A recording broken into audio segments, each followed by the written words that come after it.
Welcome back, everyone, to the Michigan Trails Report. I'm your host, Tom Funk, author of 50 Hikes in Michigan's Upper Peninsula and 50 Hikes on the North Country Trail. Yeah, I love to hike. Even wrote about it.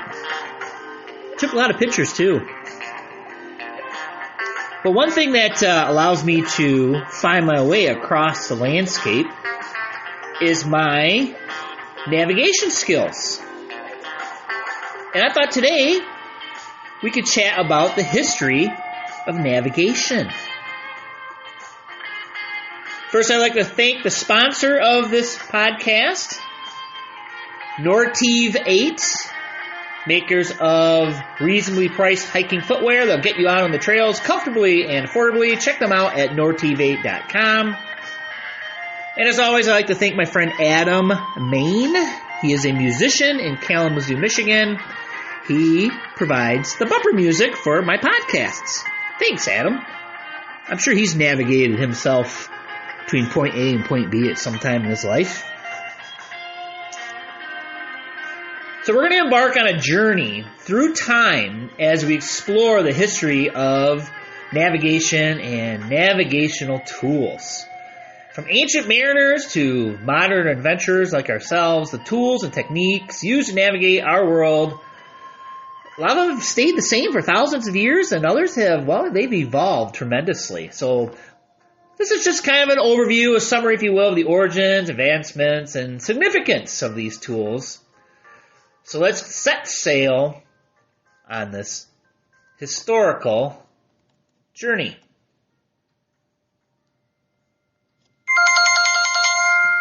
Navigation has been a crucial part of human history for thousands of years. Early humans needed to find their way over land and water for hunting, trading, and exploration. Some cultures, what they did is they shared information amongst each other, and it was part of an oral tradition. Other cultures have actually developed tools to help them find their way across the landscape. Now, during this podcast, I'm going to be mentioning two terms quite a bit, and those two terms are longitude and latitude. And as a friendly reminder, longitude, these are lines drawn between poles, and when you are measuring your longitude, it is a measurement of where you fall on an east-west axis. So it's a measurement of east-west travel, where you are if you're moving east to west. Latitude, on a globe, it makes rings east and west and are a measurement of how far north or south you are relative to the equator and the nearest pole, whether it be the north or south pole. Now, here's the thing. For millennia, humans, we have figured out latitude a long time ago. Longitude, that has befuddled us smarty pants humans up until recently. And as you'll see, it is very easy to measure how far north or south you are on the planet Earth or its latitude, but quite difficult to measure longitude. Now, the earliest navigators, they used the sun, the moon, the stars to find their way. This method is known as celestial navigation, and this dates back to prehistoric times. So early seafarers, walkers, hikers, traders, folks that will travel the open sea, such as the Polynesians, they use the positions of celestial bodies to navigate vast distances across large bodies of water and landscapes. So they developed, over time, depending on the culture, complex knowledge of stars, where they were in the sky, how they moved through the sky, and use this information to guide them between points on the planet. One of the coolest things that I've ever discovered is at a museum is a stick chart. What is a stick chart? Well, the Polynesians used stick charts.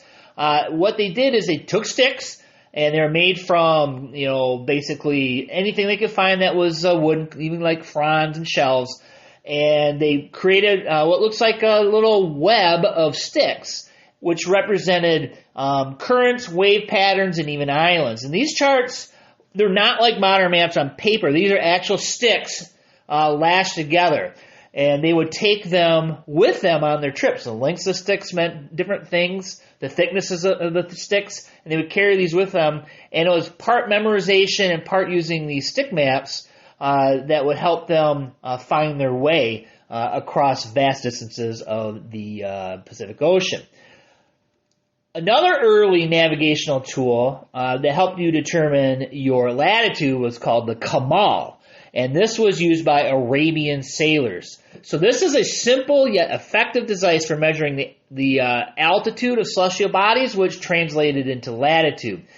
Basically, it's a small rectangular piece of wood with a string attached, and sailors would hold the Kamal at arm's length, aligning it with the horizon and the star, a star, usually the North Star in the northern hemisphere, and use the knots on the string to measure the angle. So the angle would help them determine where they were as far as what latitude they were at, and it was pretty accurate. So this was a very early, simple way of determining latitude. Now, as we move forward in time, the age of exploration for humans really didn't get started until like the 15th and 16th centuries. And this brought significant advancements in navigational tools. So European explorers set out to discover new trade routes and lands, and they needed tools to help them figure out where they were and where they were going. Now remember, the age of discovery, they didn't have maps. They were just going out there and just trying to document what they found. They were relying on natives and indigenous to give them information as well. So they were by this time using a compass. Now the compass, as you may remember from a previous podcast, these things have been around for thousands of years. They were first developed in China. However, it didn't make its way westward until about the 11th century, where it was used by Middle Eastern travelers. And it made its way to Europe by the 12th century. The compass allowed sailors to determine direction even when the sun and stars were not visible. So if you were a celestial navigator and the sun disappeared behind the clouds, or there was rain, you couldn't really tell where you were, but a compass worked its way through this. So a compass was a game changer for navigation, especially during long sea voyages. So it originally started as just a simple magnetized needle floating in air, and eventually evolved into a more accurate and robust instrument housed in a protective case, suspended in water or some liquid, and allowed navigators to maintain a consistent course. Another cool instrument was the astrolabe, and this was also used to measure the latitude by using the altitude of the sun or stars above the horizon. And again, helped navigators determine their latitude. It was particularly useful in conjunction with celestial navigation, allowing more precise calculations of a ship's position. So basically what's happening, they would keep inventing instruments that improve the accuracy and precision of their measurements. So that the astrolabe has been used since before the time of Christ, and it was eventually adapted for use at sea. So that one's been around for a while as well. So the 16th and 17th century saw some further developments of navigational tools and the introduction of new instruments that improved accuracy and reliability. One of which is called the cross staff and back staff. So the cross staff looks like a cross. It looks like a yardstick with a cross way towards the top. And this was invented in the 16th century, allowed navigators to measure the angle between the horizon and a celestial body, similar to the astrolabe, but it was way easier to use. Basically, two sticks lashed together. It was later replaced by the back staff, which allowed navigators to take measurements with their backs to the sun versus looking at it. Since if you look at the sun long enough, we all know what happens. The quadrant was another device used to measure the altitude of celestial bodies, which translated again into what, guys? Yes, latitude. Very good. It was very easy to use. It was very popular with sailors, and it was just basically a quarter circle panel with a plumb line, which made it easier to obtain accurate readings. So this quadrant was a precursor to the sextant and was widely used by navigators to measure the height of the sun or stars above the horizon, helping them to determine their latitude. So the sextant, it was really the mid-18th century about then when it was really developed, basically combined the functions of an astrolabe, the quadrant, and the cross staff. and the sextant allowed for highly accurate measurements of celestial angles, and this revolutionized navigation. It became the primary tool for determining latitude and later, yes, longitude at sea. So, one of the biggest challenges in navigation has been, like I said, determining longitude. Unlike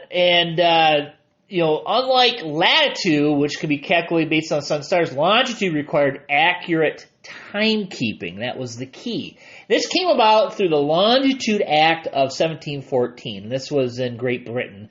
This was a significant legislative measure enacted by British Parliament to address the critical problem of determining longitude at sea, which was essential for safe and accurate navigation. The problem had long plagued mariners, resulting in shipwrecks, loss of lives, economic losses due to inaccurate navigation. So you can see this was a big deal.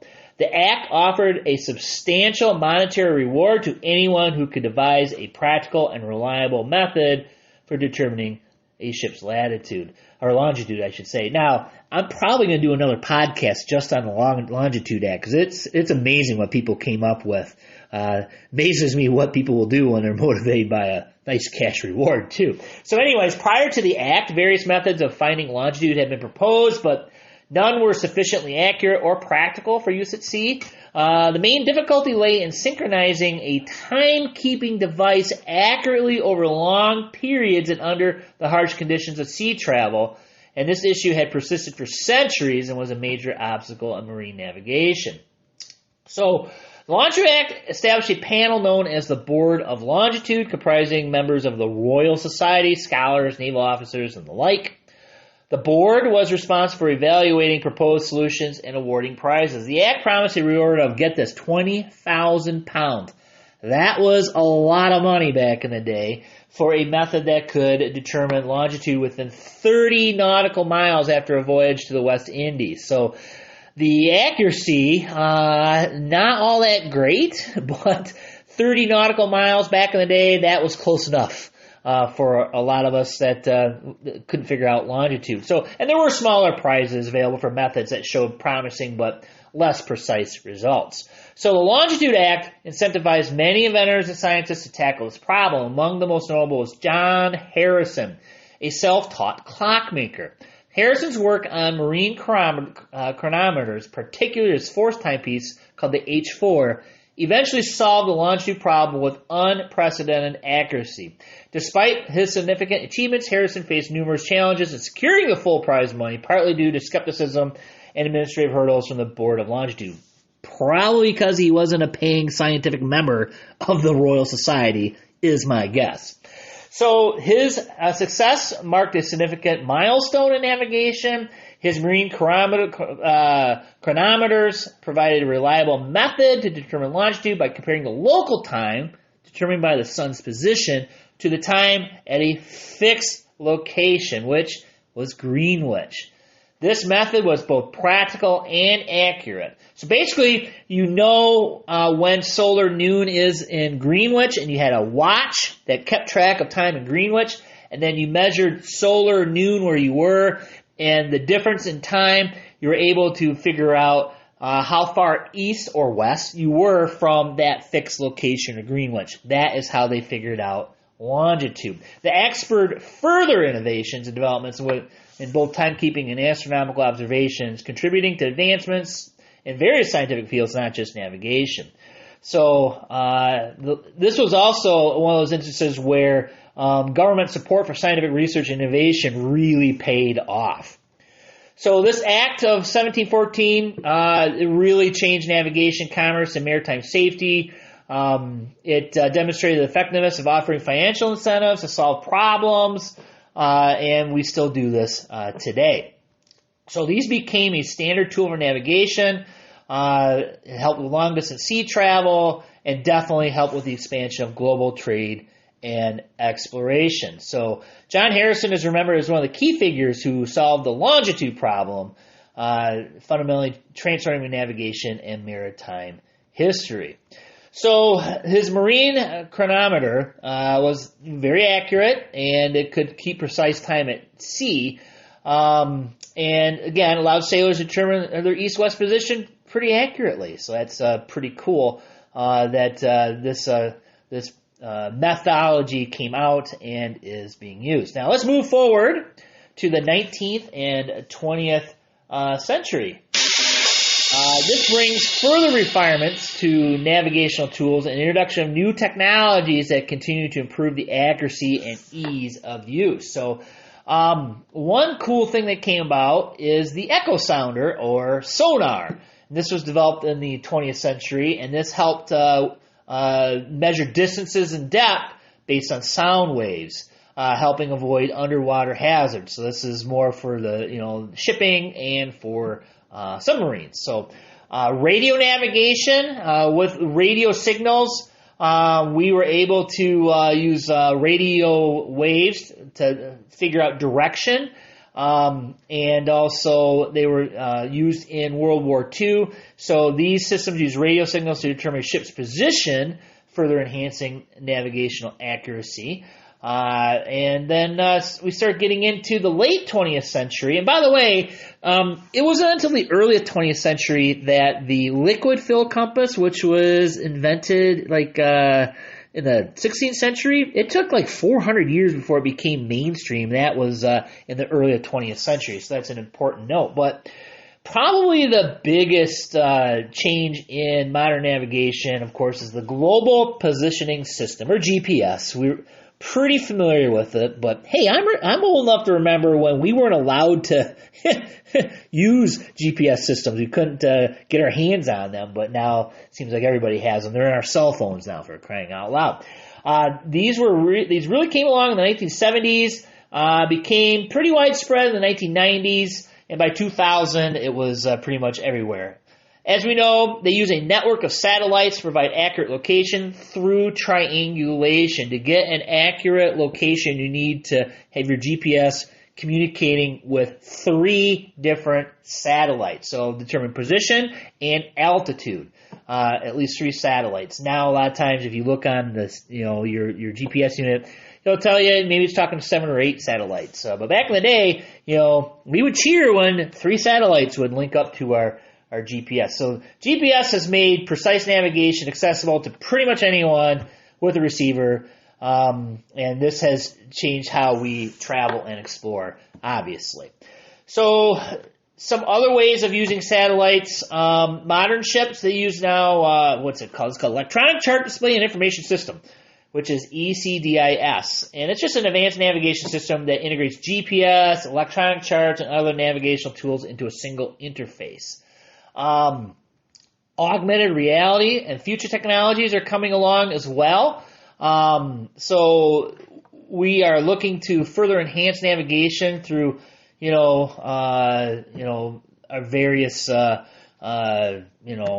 artificial intelligences and things like that. I haven't really seen anything as far as it goes for navigation, but I'm sure the time is going to come when AI is going to help us with navigation one way or another. So one of the key lessons from the history of navigation is the importance of redundancy and preparedness. Even with this advanced technology, it's crucial to have backup methods to understand how to use them. So this principle is as relevant today as it was centuries ago. So leave no trace, number 1. Plan and prepare. There is no point in bringing a GPS unit with you if you have no clue how to use it. Also, having a backup system, because GPS units, they're electronic devices, they require batteries, they can break, they can get lost, they can get wet. Having a backup system like a map and a compass, very important these days. So, learn how to use a map and compass. The technology has been around for 2,000 years, and it'll be along for a lot longer for sure. So, there you go. A little journey through our navigational tools. Everything from, a Kamal to artificial intelligence. Wait for that to come out. Big thank you to our sponsor, Nortiv 8, for supporting this podcast. And again, thanks to Adam Main for our wonderful bumper music. Be sure to subscribe. Click the follow button. And we'll see you next time here on the Michigan Trails Report. Thanks for joining me.